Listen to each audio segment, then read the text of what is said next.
السلام علیکم ناظرین، آپ دیکھ رہے ہیں نسیم زہرا پاکستان۔ تاریخ میں شاید کم ہی لوگ رہے ہوں گے جن کے بارے میں، اور یعنی ریسنٹ ہسٹری میں، کہ کبھی یونائٹڈ نیشنز کے سیکریٹری جنرل نے کوئی ایسی بات کہی ہو ان کے بارے میں، اتنی عظیم بات۔ آپ کو پڑھ کے سناتے ہیں۔ He was considered the fairest governor who appeared during human history after the Prophet Muhammad. So we advise Arab countries to take Imam Ali bin Abi Talib as the example in establishing a regime based on justice and democracy and encouraging knowledge. ناظرین، حضرت علی علیہ السلام کی آج شہادت کا دن ہے، تو ہم نے اسی کی مناسبت سے سمجھا کہ مولا علی کے بارے میں کچھ گفتگو کی جائے ان لوگوں کے ساتھ جو ہم سے بہت بہتر جانتے ہیں، سمجھتے ہیں، عالم ہیں سب، اور ان کی زندگی کے ہزاروں لاکھوں پہلو ہیں۔ وہ حضرت محمد صلی اللہ علیہ وسلم کے وہ ان کے داماد تھے، اسلام کا درس تھا، اور اسلام کے درس کے ساتھ ساتھ جس طریقے سے زندگی بسر کرنی چاہیے، اللہ کے حکم سے، قرآن کی نسبت سے، اور رسول اللہ کے سکھائے ہوئے اصولوں پہ، تو رسول اللہ صلی اللہ علیہ وسلم عموماً حضرت علی کی طرف دیکھ کے کہتے تھے کہ یہ ایک عکاسی کرتے ہیں اس کی، اور پھر ان کو باب علم اور بہت سے معاملات، اور یہ آپ صوفی جو حضرات ہیں دنیا جہان میں، وہ حضرت علی کو اپنا مانتے ہیں، یعنی کہ they consider him the spiritual one۔ جب حضرت علی کے بارے میں کہا جاتا ہے حضرت علی علیہ السلام کے کہ وہ آپ سنتے ہیں کہ علی دا پہلا نمبر، تو اس میں تو کوئی بات ہی نہیں ہے علاوہ اس کے کہ جب اسپرچولی بات ہو، اور جب رسول اللہ کے کون ان کے جانشین تھے اسپرچولی، تو حضرت علی ہی کی بات ہوتی ہے۔ آج ہم نے یہ بھی سوچا کہ پاکستان کے اندر بہت ڈیبیٹ ہو رہی ہے، بڑی بات ہو رہی ہے گورننس کی، پولیٹکس کی، کرائسس کی، ریاست کی، تو کون بہتر شخص ہے، کس بہتر نسبت سے ہم بات کر سکتے ہیں کہ who was the best in terms of human history۔ آپ دیکھیں یہ ہم نہیں کہہ رہے، یہ کوفی عنان نے کہا، ہم نے پڑھ کے سنایا کہ one of the fairest governors in human history۔ تو ہم چاہیں گے کہ ہم اپنے جو گیسٹ ہیں، اسٹیم گیسٹ، وہ آپ سے انٹروڈیوس کرائیں۔ ہمارے ساتھ افتخار عارف صاحب ہیں جو کسی تعارف کے محتاج نہیں ہیں، شاعر ہیں، اسکالر ہیں، رائٹر ہیں، ٹیچر ہیں، اور اہل بیت پہ بہت ان کی ریسرچ ہے۔ بہت شکریہ افتخار عارف صاحب، آپ تشریف لائے، آپ نے ہمیں ٹائم دیا۔ ناظرین، ڈاکٹر عارفہ سیدہ زہرا صاحبہ، آپ ان کی بہت عموماً باتیں سنتے ہیں، بہت اچھی باتیں سنتے ہیں، وہ باتیں جو آج کے دور میں بہت کم لوگ ہیں وہ ادا کر سکیں، انسانیت کا جو درس یہ دیتی ہیں۔ خدا کرے ہم ان کو بہت سنتے رہیں اور یہ جو کہتی ہیں اس پر ہم عمل بھی کر پائیں۔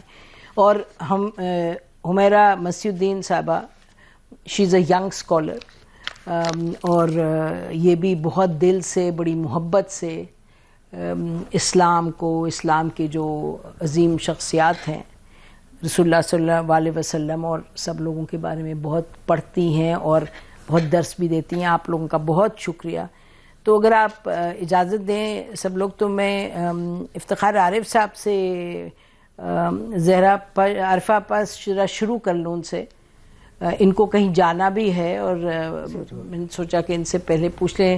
افتخار عارف صاحب، کچھ بیان کیجیے گا حضرت علی علیہ السلام کی، جو جس طریقے سے انہوں نے اپنے دور میں حکومت کی، جس طریقے سے انہوں نے سنبھالا اس قوم کو جو مشکل وقت میں تھی۔ جی، امیر المومنین علی ابن ابی طالب علیہ السلام کرم اللہ تعالی وجہہ کی جو ذات گرامی ہے، اس کے بارے میں جو آپ نے تعارفی بات کہی، تو جب امیر المومنین کی ولادت ہوئی اس وقت سے لے کر اور جب پہلی دعوت اللہ کے رسول علیہ الصلوۃ والتسلیم نے دی دعوت ذی الشورى میں، اور اس کے بعد ہجرت کا موقع، اور پھر اس کے بعد بدر کا موقع اور احد کا موقع اور خیبر کا موقع اور خندق کا موقع اور نبی کریم علیہ الصلوۃ والتسلیم کی دنیا سے رحلت کا موقع، یہ ساری منزلیں ایسی ہیں جس میں امیر المومنین اگر آپ کوئی شمار کریں تو آپ کو اندازہ ہوگا کہ کہاں کہاں اللہ کے رسول علیہ الصلوۃ والتسلیم کے ساتھ ساتھ تھے. اور خود انہوں نے یہ فرمایا ہوا ہے کہ میں ان کے نقوش قدم پہ ایسے جاتا تھا جیسے اونٹ کا بچہ اپنی ماں کے نقش قدم پر جاتا ہے. اور تمام لوگ اس بات پر اتفاق رکھتے ہیں، وہ فقیہ ہوں، وہ صوفی ہوں، وہ علماء ہوں یا دوسرے مذاہب کے ماننے والے، اس بات پر اتفاق کرتے ہیں کہ اللہ کے رسول علیہ الصلوۃ والتسلیم کے بعد ان کی منزلت بالکل مختلف ہے اور منفرد ہے. آپ نے ابھی یہ بات کہی کہ جو نہج البلاغہ کے بارے میں آپ گفتگو کر رہی تھی کوفی عنان کے حوالے سے، تو میں سمجھتا ہوں کہ اگر آپ اس کو دیکھیں ان خطبات کو جو نہج البلاغہ میں ہیں، یہ وہ تمام خطبات ہیں جو شریف رضی علیہ الرحمہ نے جمع کیے تھے، اور وہ اس سے پیشتر موجود تھے، مختلف کتابوں میں اس کا استناد ملتا ہے، اس کے ریفرنسز ملتے ہیں، وہ نقل کیے جاتے رہے. انہوں نے ان کو جمع کیا تھا، اور وہ خود بہت بڑے شاعر تھے شریف رضی، اور ایک بڑے خانوادے سے تعلق رکھتے تھے. وہ اور ان کے بڑے بھائی شریف مرتضی عالم الہدیٰ، یہ دونوں شیخ مفید کے شاگرد تھے. انہوں نے اللہ کے رسول کی سیرت پہ بھی لکھا ہے، قرآن کے بارے میں بھی لکھا ہے، اس کی جو ادبی جہتیں ہیں اس پہ بھی لکھا ہے، ائمہ کے خصائص پہ بھی لکھا ہے. تو بہت بڑا کام ہے. نہج البلاغہ کے بے شمار ترجمے میرے خیال میں 400 کے قریب مختلف زبانوں میں کیے جا چکے ہیں، انگریزی میں، اردو میں، فارسی میں. تو بہت سے ترجمے ہیں جو پیش نظر رہتے ہیں. اس میں اگر آپ اس کو دیکھیں، جو مالک اشتر کے نام جو ان کا ایک خط ہے جس کا بار بار ذکر ہوتا ہے، اور یہ یہاں پاکستان کے لوگوں کے لیے شاید ان کے علم میں ہوگا کہ قائد اعظم محمد علی جناح نے علامہ رشید ترابی مرحوم کو یہ حکم دیا تھا کہ وہ خواہش ظاہر کی، اور ان کے ایما پر انہوں نے اس کا انگریزی میں ترجمہ کیا تھا، جو وقتاً فوقتاً پاکستان میں شائع ہوتا رہا ہے. اور ہمارے بعض سیاسی زعماء نے اس کو شاید وسیم سجاد صاحب کے زمانے میں وہ غالباً تقسیم ہوا، اور بہت سے اداروں نے اس کو شائع کیا، ایران میں بھی اور عراق میں بھی. جی تو اگر آپ اس کو دیکھیں تو آپ کو اس کے انڈیکس سے اندازہ ہوگا کہ جیسے یہ کسی بالکل جیسے آپ کہتے ہیں ماڈرن ایڈیم میں لکھا ہوا ہیومن رائٹس کا چارٹر ہے، جس کے بارے میں انہوں نے یہ لکھا کہ حاکم کو کیسا ہونا چاہیے، عدالت کو کیسا ہونا چاہیے، فوج کو کیسا ہونا چاہیے، مالیات کا طریقہ کیا ہونا چاہیے، حاکم کو کیسا ہونا چاہیے، اور مشورہ کیسے ہونا چاہیے، حاکم کے تعلقات تجارت کرنے والوں سے کیسے ہونے چاہیے، زمینداروں سے کیسے تعلقات ہونے چاہیے، کیسے اس کو. اور جو سب سے بڑی بات جس کی طرف اشارہ کیا جانا چاہیے وہ یہ ہے کہ انہوں نے صرف مسلمانوں کے لیے وہ چارٹر نہیں تھا، بلکہ انہوں نے واضح طور پر یہ بات کہی کہ مالک اشتر تم جن لوگوں پر حکومت کرنے جا رہے ہو مصر، وہاں دو طرح کے لوگوں سے تمہارا سابقہ پڑے گا. ایک تو وہ جو تمہارے دین کے ماننے والے ہیں، تمہارے ہم عقیدہ لوگ ہیں، اور دوسرے وہ لوگ ہیں جو انسانی سطح پر تمہارے بھائی ہیں، تمہاری نوعیت کے ہیں. تو ان دونوں کا حق ہے تم پر، اور ان کے ساتھ عدل کے ساتھ اور مساوات کا معاملہ کرنے کی ضرورت ہے. پھر یہ کہا کہ غریبوں کے خیال کرنا، ان کے حقوق کا خیال کرنا، ظلم سے اعتراض کرنا، کسی پہ زیادتی نہ کرنا، اپنے نفس کو، اور کوئی یہ جو نیپوٹزم وغیرہ کے ہم تانے دیتے ہیں اور عمرا سے اپنے آپ کو دور رکھنا، عوام سے اپنے آپ کو جوڑ کر رکھنا، کہیں کسی کسان کے ساتھ، کسی تاجر کے ساتھ، کسی کے ساتھ زیادتی نہ ہونے پائے، تمام طبقوں کا خیال رکھنا، اس لیے کہ تم جواب دہ ہو، تم اپنی رعایا کو بھی جواب دہ ہو، تم مجھ کو بھی جواب دہ ہو، اور اللہ کو بھی جواب دہ ہو. تو میثاق مدینہ کے بعد اللہ کے رسول صلی اللہ علیہ وسلم کے نقش قدم پر چلتے ہوئے یہ جو ڈاکومنٹ ہے، یہ جو دستاویز ہے، یہ میں سمجھتا ہوں کہ جسے کہیے رہتی دنیا تک باقی رہنے والا ہے، اور بہت ہی مثبت اس میں تمام باتیں کہی گئی ہیں. ایسے معلوم ہوتا ہے کہ جیسے عصر حاضر کا کوئی دانشور، کوئی فقیر، کوئی جورسٹ، کوئی ہیومن رائٹ کا نگراں ایک یعنی قرآن سے اور حدیث سے اور اللہ کے رسول کی سیرت سے استفادہ کرتے ہوئے تمام عالم انسانیت کے لیے ایک پیغام دے رہا ہے. اور میں سمجھتا ہوں کہ صحیح معنی میں اس کو کہا جاتا ہے کہ یہ جو ڈاکومنٹ ہے یہ گڈ گورننس کا سب سے بڑا شاید اسلامی تاریخ میں ہی نہیں، عالمی تاریخ میں سب سے بڑی دستاویز ہے. بہت شکریہ، آپ نے بہت ایک تفصیل میں اور جو مین اس کے پوائنٹس تھے گورننس کے حوالے سے افتخار عارف صاحب آپ نے بیان کر دیے، اور ناظرین یقینی طور پہ اس سے مستفید ہوئے ہوں گے. میں چاہوں گی کہ آپ کا بہت شکریہ افتخار عارف صاحب. ناظرین ہم بریک لیتے ہیں، بریک کے بعد واپس آتے ہیں، ہمارے ساتھ رہیے گا.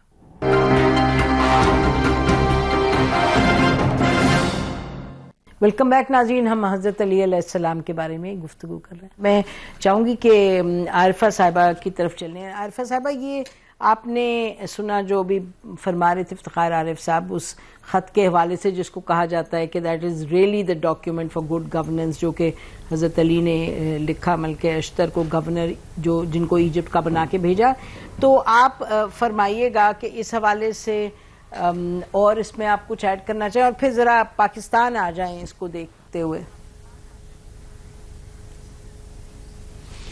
بہت شکریہ آپ کا. میرا خیال ہے جو کچھ اس خط کے متعلق اس کا متن ہے اور اس کا مقصد ہے وہ بڑی حد تک افتخار عارف صاحب نے بیان کیا، اور میں یہ اعتراف کرتی ہوں کہ میں اس قدر نہ علم رکھتی ہوں نہ اتنی گہرائی سے، لیکن ایک بات سمجھ میں آتی ہے کہ جب سے پروردگار نے انسان کو پیدا کیا تو اس میں انصاف کے، برابری کے، خوشی کے، دکھ کے جو تمام اصول تھے وہ آج تک ایک سے ہیں. بہت خوب. ان کے لیے لفظ بدل گئے، ہم آگے بڑھتے گئے اپنے تجربے میں، لیکن بنیادی طور پر تجربہ وہی ہے. اور تجربہ یہ ہے کہ حاکم خود کو حاکم نہ جانے، خدمتگار سمجھے. یہ بڑا مشکل سوال ہے. جمہوریت بھی اس بات کا بہت نعرہ لگاتی ہے کہ جو قائد کہلائے یا جو بزبان انگریزی جسے بول کے ہر شخص خود کو پڑھا لکھا ثابت کرنا چاہتا ہے، جو لیڈر ہو وہ لوگوں کو راستہ دکھائے. راستہ نہیں بدلا، راستے کے اصول نہیں بدلے. لوگوں کی ایک طرح سے خواہش بدل گئی، اور ان کے جو لیڈر ہیں، جو قائد ہیں، انہوں نے ان کی وقتی ضرورت کو پورا کرنا سب سے بڑی کامیابی سمجھا. کس قدر کمال کی بات ہے کہ اسلام وقتی ضرورت کی بات نہیں کرتا، اسلام کا یقین ہے کہ جب تک انسان ہے، جب تک زندگی ہے، تو ضرورتیں بھی وہی ہیں، دکھ بھی وہی ہیں، خوشیاں بھی وہی ہیں، صرف ان کا موقع بدل جاتا ہے۔ اور قائد کا تصور یہ ہے کہ وہ اس موقع کے مطابق ان کے لیے کچھ سامان آسانی کا پیدا کرے۔ ملک اشتر کے نام جو خط ہے، میری سمجھ میں اس صرف یہ آتا ہے کہ لوگوں کے ہاتھ میں ان کا اختیار کیسا دیا جائے اور لوگوں کے دل میں یہ یقین کیسے ثابت کر دیا جائے کہ سب برابر ہیں۔ کسی کے پاس زندہ رہنے کی آسانیاں زیادہ ہیں تو وہ بہتر نہیں ہو جاتا، اس کا امتحان زیادہ شدید ہوتا ہے۔ بے شک، بے شک۔ اسے لالچ گھیرے رکھتا ہے، اسے خود پرستی گھیرے رکھتی ہے، اسے اپنے اور اپنوں کے علاوہ کوئی نظر نہیں آتا۔ اور قائد کی یہ سب سے بڑی خامی ہے کہ وہ ایک بڑے دائرے میں ان تمام لوگوں کو نہیں دیکھ پاتا جن کا وہ قائد کہلاتا ہے، جو اس کے حوالے ہیں۔ تو پہلی کمی، پہلا نقصان تو معاشرے کو یہ ہوا کہ سب برابر نہیں ہوئے اور سب کو انصاف برابر کا نہیں ملا۔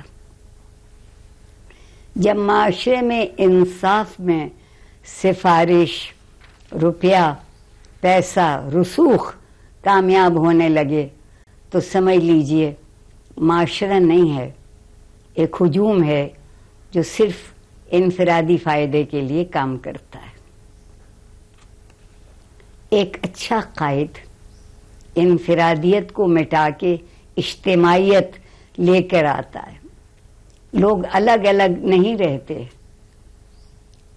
وہ چاہے کوئی ہوں، امیر ہوں، غریب ہوں، بڑے ہوں، چھوٹے ہوں، طاقتور ہوں، کمزور ہوں، زندگی کی ایک سطح پر سب برابر ہیں، اور جو اصول ہیں زندگی کے وہ ان سب کے لیے برابر ہیں۔ جب برابری کا یہ تصور مٹ جاتا ہے تو سب سے پہلے جو خفا ہوتا ہے وہ اسلام خفا ہوتا ہے۔ ہم نے اسلام کے لیے یہ سوچ لیا ہے کہ عربی بول لینے سے ہم بہت اچھے مسلمان ہو جاتے ہیں۔ میں بہت معافی چاہتے ہوئے کہوں گی کہ دراصل عربی میں جو کچھ کہا گیا ہے اس کے معنی سمجھ لینے اور لوگوں تک پہچانے سے ہم مسلمان ہوتے ہیں۔ بے شک، بے شک۔ مسلمان زبان کا نام نہیں ہے، مسلمان لباس کا نام نہیں ہے، تہذیب، مسلمان چند طریقوں کا نام نہیں ہے، مسلمان ان اصولوں کا نام ہے کہ کوئی زمانہ ہو، کوئی وقت ہو، کسی طرح کے لوگ ہوں، اصول نہیں بدلے گا۔ بے شک۔ اور جیسے آپ فرما رہی ہیں کہ جو آپ نے ابھی معاملات بیان کیے، ملک اشتر کو جو خط لکھتے ہیں حضرت علی علیہ السلام، اس میں یہ تمام معاملات بیان، تمام باتیں ہیں۔ جی۔ اور جہاں میں آخری جملہ کہنا چاہ رہی تھی، فرمائیے ضرور۔ وہ یہ تھے کہ سب باتیں انہوں نے عام آدمی سے کہی تھیں، بے شک، خواص سے نہیں کہا تھا۔ بے شک، ایسے ہی ہے۔ گویا اس اچھے نظام حکومت میں ہر کوئی شامل تھا۔ جاہل کی جہالت کو کمتر نہیں جاننا چاہیے۔ وہ ان مسئلوں کو بیان کرتا ہے جو اکثریت کے ہوتے ہیں، جو اپنے علم سے ایک بڑی سجی سجائی زبان میں کچھ بات کہتے ہیں، وہ سب لوگوں کی بات نہیں ہوتی۔ عام آدمی کی بات یہ ہوگی کہ مجھے روٹی نہیں ملتی اتنی جتنی میری بھوک ہے، تو وہ قائد، وہ طرز حکومت، وہ طرز خیال، وہ فکر سب بیکار، سب بیکار. معاشرے میں ایک تسلی کا احساس ہونا چاہیے، ایک تشفی کا احساس ہونا چاہیے کہ مجھے میرا حق ضرور ملے گا. جہاں معاشرے میں حق نہ ملتا ہو اور وہ ناحق کو مل جاتا ہو، نہ وہ حضرت علی کا خط ہے اور نہ وہ ملک اشتر اس کے مخاطب ہے. بے شک، اور نہ وہ اصول دین ہے، نہ جو قرآن میں ہے، جیسے نہیں، ہاں وہ نہیں. دیکھیے قرآن کے اصولوں کے مطابق، اور جس طرح میرے آقا رسول اللہ صلی اللہ علیہ وسلم نے فرمایا، اور حضرت علی جو اس عہد کے مفکر ہیں، بے شک ہمیشہ کے لیے جو ان سب میں سے بہتر اور بہت دور کی بات سوچتے ہیں، ہم ان کی بات بھی نہیں جانتے. ہم اسلام کو اس طرح ڈھالتے ہیں جو ہمارے لیے آسان ہو. نہیں جی، ریت ایسی. اسلام آسانی کا نام نہیں ہے. بے شک اسلام تو ایک آسانی کا نام نہیں ہے.